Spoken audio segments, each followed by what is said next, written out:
সরকারি মহিলা কলেজের উচ্চ মাধ্যমিক পর্যায়ে শিক্ষার্থীদের পক্ষ থেকে আপনাদের সবাইকে আন্তরিক শুভেচ্ছা জানাচ্ছি। শুরুতেই বলে নিতে চাই, আমরা বিশ্ববিদ্যালয়ের বিপক্ষে নই। আমরা ইন্টারমিডিয়েটের পক্ষ থেকে সম্মানিত সাংবাদিকতার আয়োজন করেছি। বেগম বদরুন্নেসা সরকারি মহিলা কলেজ 1940 সালে ইডেন কলেজের অংশ হিসেবে প্রতিষ্ঠিত হয়। পরবর্তীতে 1948 সালে একটি পুরান ঢাকা বকশীবাজারে স্বতন্ত্র শিক্ষা প্রতিষ্ঠান হিসেবে যাত্রা শুরু করে।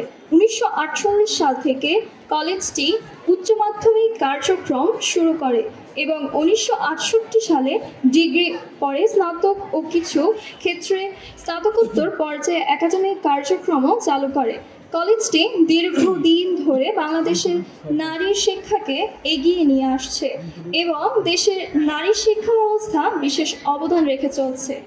গত কয়েক বছরে রাজধানীর 7টি সরকারি কলেজ নিয়ে প্রশাসনিক ও একাডেমিক কাঠামো পরিবর্তনের আলোচনা হয়েছে।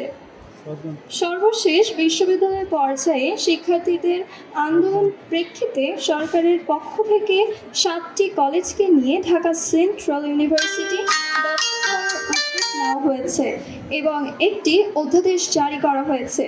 এতে আমাদের কলেজ সহ প্রতিটি প্রতিষ্ঠানের ভবিষ্যৎ কাঠামো ও কার্যক্রমের ব্যাপক পরিবর্তন আসার সম্ভাবনা তৈরি হয়েছে। এই প্রক্রিয়ায় আমরা উচ্চ মাধ্যমিক শিক্ষার্থীরা সরাসরি প্রভাবিত হচ্ছি এবং গভীর উদ্বেগ প্রকাশ করছি। আমাদের মূল উদ্বেগ সমূহ: 1. কলেজের স্বতন্ত্র পরিচয় ও ঐতিহ্য রক্ষা। বেগম বদরুন্নেসা সরকারি মহিলা কলেজে নারী শিক্ষার নিরাপদ, সাশ্রয়ী ও সম্মানজনক স্থান হিসেবে খ্যাত। কোনো প্রকার পুনর্গঠন বা নাম পরিবর্তনের ফলে কলেজের স্বতন্ত্রতা, লোগো, নাম ফলক ও দীর্ঘদিনের ঐতিহ্য হারিয়ে যাবে। আমরা চাই এই সক্রিয়তা অক্ষুণ্ণ থাকুক। 2. একাডেমিক কর্মসূচি ও সময়সূচি। অধ্যাদেশে বলা হয়েছে, সকাল থেকে দুপুর পর্যন্ত উচ্চ মাধ্যমিকে ক্লাস এবং দুপুর 1টা থেকে সন্ধ্যা 7টা পর্যন্ত বিশ্ববিদ্যালয়ের ক্লাস চলবে। অথচ আমাদের ইন্টারমিডিয়েটের ক্লাস কার্যরত 2টা 30 পর্যন্ত চলে। ব্যবহারিক ক্লাস থাকলে আরও বেশি সময় লাগে। এতে করে বিশ্ববিদ্যালয়ের কার্যক্রম ও উচ্চ মাধ্যমিক ক্লাস একই অবকাঠামো ভাগাভাগি করতে গিয়ে সংখ্যা তৈরি হবে। আমরা একটি বাস্তবসম্মত মনে করি না।